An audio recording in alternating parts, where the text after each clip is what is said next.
Oh, the sadness you feel when you realize you've picked up your very last hot, crispy McDonald's fry. But what's this? More fries at the bottom of your bag? Oh, the joy! The joy! Oh, wait. Never mind. They're gone again. Ba-da-ba-ba-ba. The doctor in front of your name.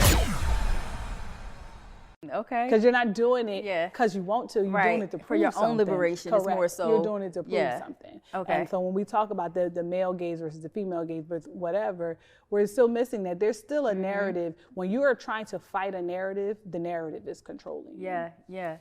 Okay.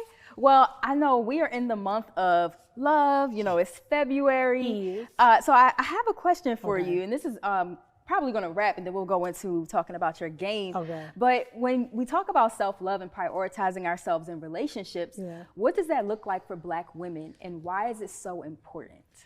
So it's important. I would say, argue it's important for everybody to prioritizing yourself. But I think that for Black women, again, is what we've been talking about. We aren't allowed to do that. We aren't given permission to do that. We aren't socialized to do that. We don't really have many examples to do that, and when we do, it is framed as rebellion, right? Like I think we talked a while ago about like Black love as rebellious because of the way in which the systems are set up against us. And so I think revolutionary.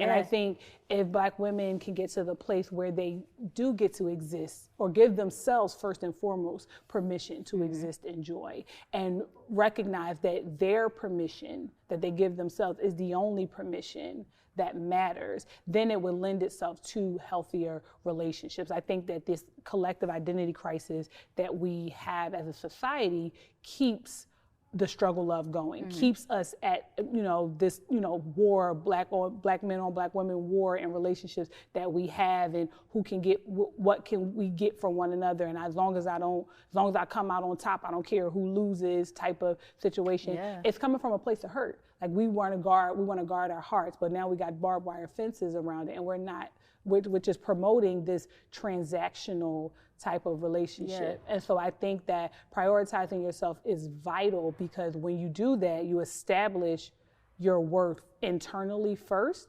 And so that way you're more inclined to have that as an expectation when you get into interpersonal relationships. And then you're comfortable laying relationships down or leaving relationships on the table that do not honor your self-worth. And you're not like, because a lot of times we're like, if I'm not with this person, what I'm gonna have? I'd rather be upset or angry or sad, but with somebody than lonely. You know what I'm saying? Loneliness will have us making very poor, very poor decisions. But Tyler Perry, he said, I can do bad all by myself.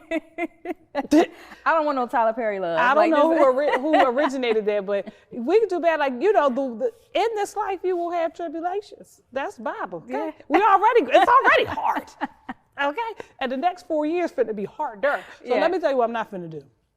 As add on additional. I'm not about to sign up to be hurt and pain and disregarded. I will not volunteer for that. I don't care. I don't care how much you make. I don't care what you buy.